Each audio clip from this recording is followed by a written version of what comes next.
A man picks up a pen, his hand does not shake. That is the most terrifying part. Outside the window, mutiny. Inside the railcar, silence. He writes 2 words, a name, and below it, a date. March 15th, 1917. 300 years of empire gone, not with cannon fire, not with a last stand, with a signature. The general standing across from him takes the document. He does not bow. For the first time in Nicholas's life, no one bows. The last Tsar of Russia turns to the frosted window, stares at the endless plain, says nothing, because everything has already been said.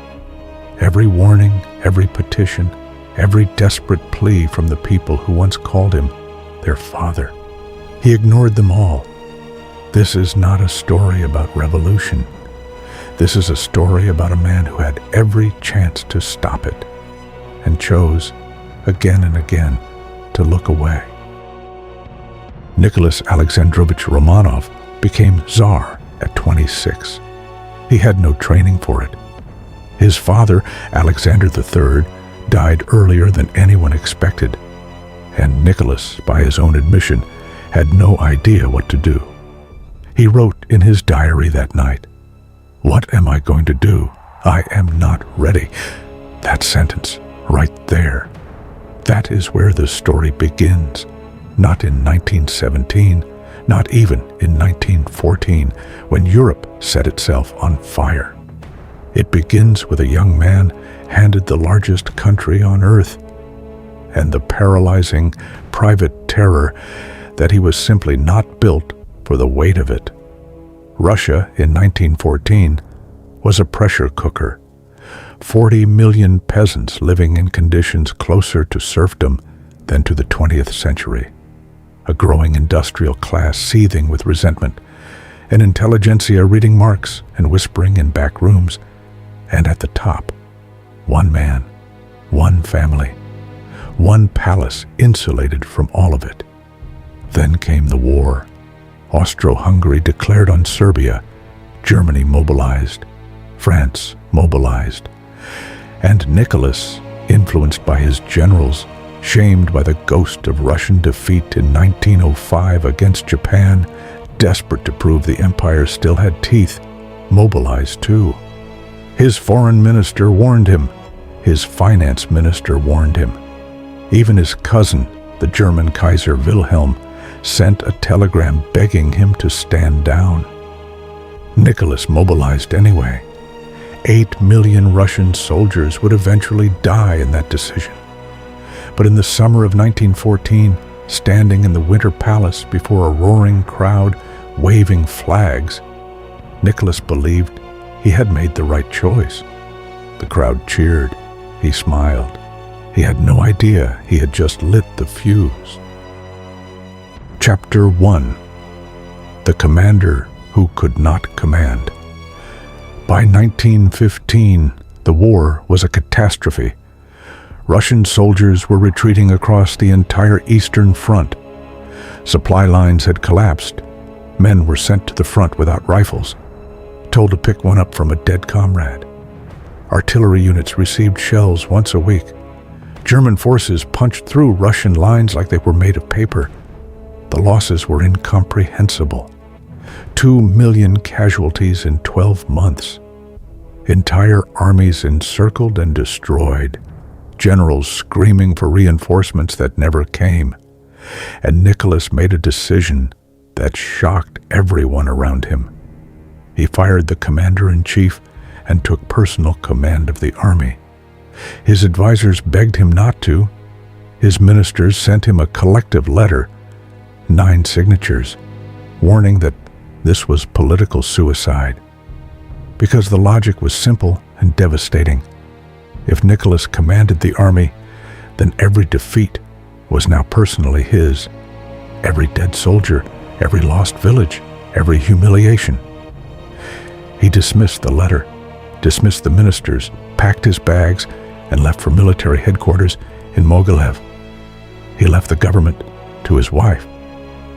Alexandra was German-born, deeply unpopular and completely under the influence of one man, Grigory Rasputin, a Siberian peasant mystic who had convinced her he alone could control their son's hemophilia. Nicholas knew the court despised Rasputin. He knew the rumors. He did nothing. While he played at being a general 300 miles from Petrograd, Rasputin and Alexandra cycled through ministers like playing cards. Competent men were fired. Loyal sycophants were hired. In 2 years, Russia went through 4 prime ministers, 5 ministers of the interior, and 3 foreign ministers. The government was not just weak, it was dissolving. Petrograd, winter of 1916.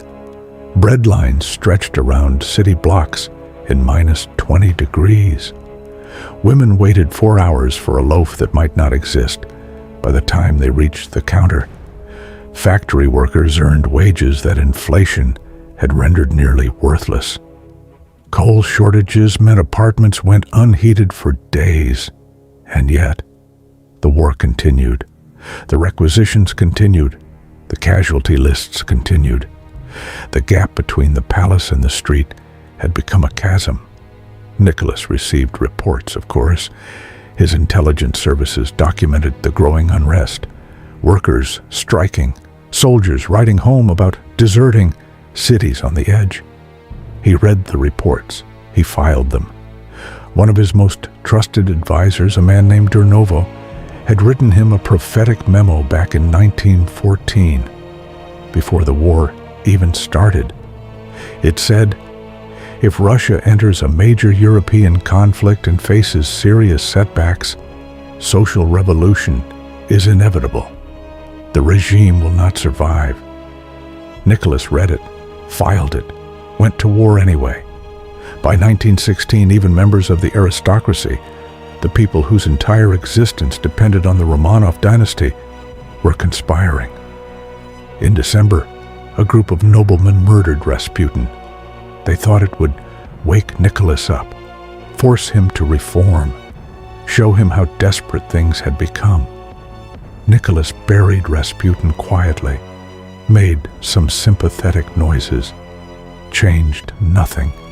February 23rd, 1917, International Women's Day. Female factory workers in Petrograd walked off the job.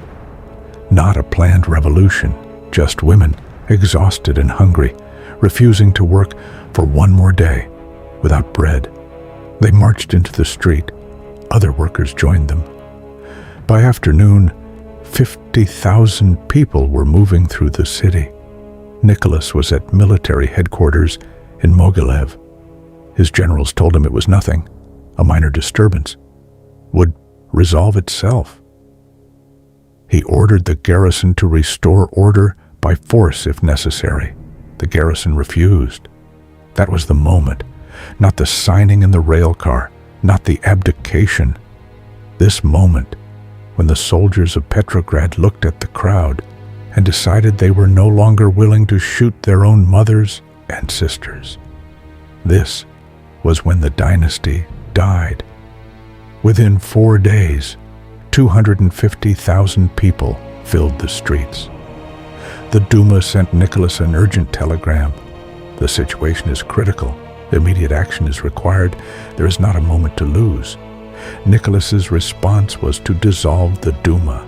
His generals, one by one, sent him messages, not requests, recommendations, that he abdicate, that it was the only way to save the army, the war effort, the country.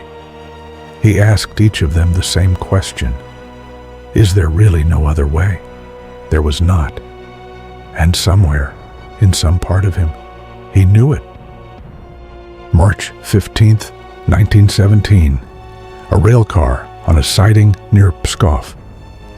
Nicholas had tried to reach Petrograd when the crisis exploded. His train was rerouted, blocked by railway workers loyal to the revolution. He sat in a heated car, surrounded by aides, cut off from everything. The empire was collapsing, and he was stranded on a track in the middle of nowhere. The generals came to him one by one: Alexeyev, Ruzsky, Brusilov, the only commander who had given Russia a real victory in 3 years of war. Each one said the same thing: abdicate. Nicholas sat with the telegram transcripts for hours. Outside, snow. Inside, silence. His son Alexei was 13 and gravely ill. He could not pass the throne to a sick child. His brother Michael refused to accept the crown. Without a constitutional guarantee, the new government could not give. The dynasty had no exit. Every door was closed. At 11:15 in the evening, Nicholas signed the abdication document. He did it calmly, neatly. He asked for a moment alone afterward. What happened in that moment, no one knows. There were no witnesses, no diary entry, no letter. Just a man in a railcar. Former emperor of 160 million people. Alone with 3 centuries of history, he had just ended with a pen. The general collected the document, saluted out of old habit, then stopped himself. Nicholas noticed. He said nothing. Outside the window, Russia was already becoming something else entirely, something no one in that railcar could yet name or imagine, something that would take the lives of millions more before it was finished. The train sat motionless on the track. No one gave the order to move. Nicholas Romanov spent the next 16 months under house arrest. First at his palace in Tsarskoye Selo, then in a governor's mansion in Tobolsk, then a merchant's house in Yekaterinburg. He kept a diary the entire time, noted the weather, noted what he ate, noted the books he read. The entries read like those of a country gentleman on a quiet holiday. Shockingly, almost grotesquely ordinary. In July of 1918, the Bolsheviks executed him, his wife, his 4 daughters, his son, in a basement, in the middle of the night. No trial, no ceremony. 300 years of empire ended in a cellar with a dirt floor. But history keeps circling back to one uncomfortable question. Nicholas was not a tyrant by temperament. He was not sadistic. He genuinely loved his family and felt the weight of every soldier's death. He simply could not do what the moment required, could not bend, could not reform, could not look at the reality directly in front of him and call it by its name. Every warning arrived on time. Every alarm was accurate. Every advisor who told him the truth was dismissed or ignored. He did not destroy Russia through cruelty. He destroyed it through an almost superhuman capacity to remain still while everything burned. That is the most dangerous kind of leader, not the one who charges blindly forward, the one who stands at the window, watching, waiting, telling himself that things will resolve themselves if he simply holds on long enough. They never do. This story is just the beginning. Subscribe, and next time, we follow what came after the signature.